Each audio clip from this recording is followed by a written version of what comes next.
What is going on, you guys? Thank you to whoever is watching this video, and I also want to say thank you to everybody that was showing love and everybody that was just showing a lot of support that I really wasn't expecting, but I did get anyways, and I really did appreciate it. You know, my last video was my initial announcement to whoever didn't know. Anyways, this video is pretty much gonna be me talking about like what the last 21 weeks have been like, what my appointments have been like. The first thing that started after I found out, so I did my nurse intake papers. Basically is like who you are, who your partner is, you guys' history. There's a lot of questions that went like really deep into them wanting to know a lot of things about you, mentally, physically, you know, everything, emotionally. Submit your paperwork, you get a doctor or OBGYN assigned to you, and you get assigned a specific clinic or a hospital that's near you. So it took them 3 days to get back to me, which was the expected time, and I was actually surprised because TRICARE, like, it's not the best. After I got my nurse intake paperwork done, I had to go back to that clinic. I gave a urine sample, I got my blood drawn. What else did I do?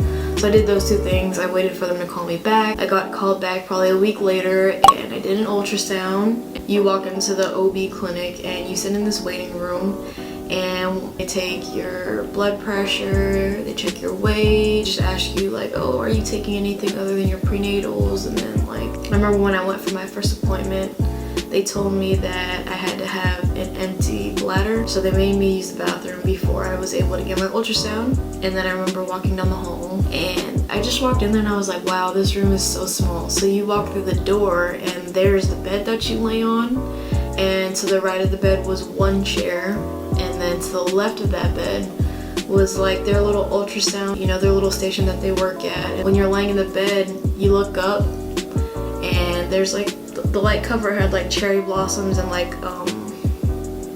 the sky, and it was like interesting to look at, I guess. 'Cause, like, you look across, there's like these posters, and it's like baby development posters, like, oh, this week this is what your baby looks like, this is what happens like at this time, like, oh, they'll grow fingernails and fingerprints and weird stuff like that.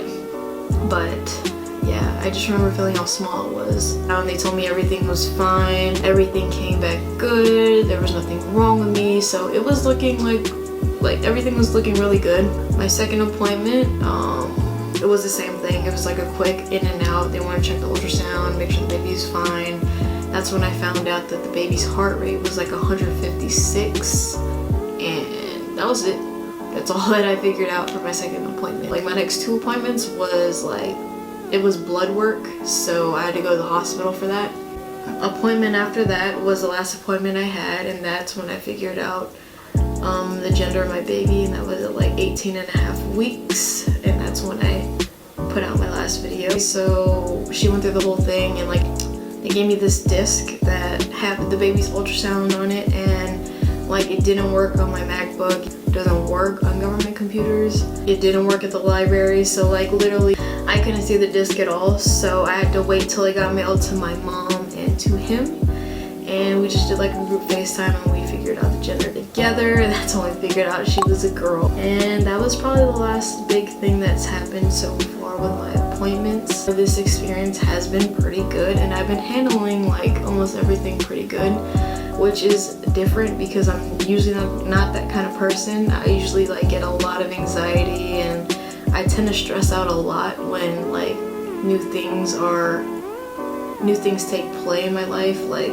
moving here, starting off at a new place with new people. Because like when I was on my ship, I knew everybody that I worked with, and I was with them for like 3 years. So like, I'm not a very social person. I'm very like antisocial, and I get anxiety like meeting new people, going to new places. I'm very shy. I really don't talk to a lot of people. So, you know, I'm actually dealing with things pretty well, and I'm surprised with myself, but I am thankful that everything is the way it is for me right now. Like I said, I'm usually not this person that takes everything so well. But yeah, that's pretty much it. I'll get back to you guys. Yeah, thank you guys for watching. This is the end of part 2.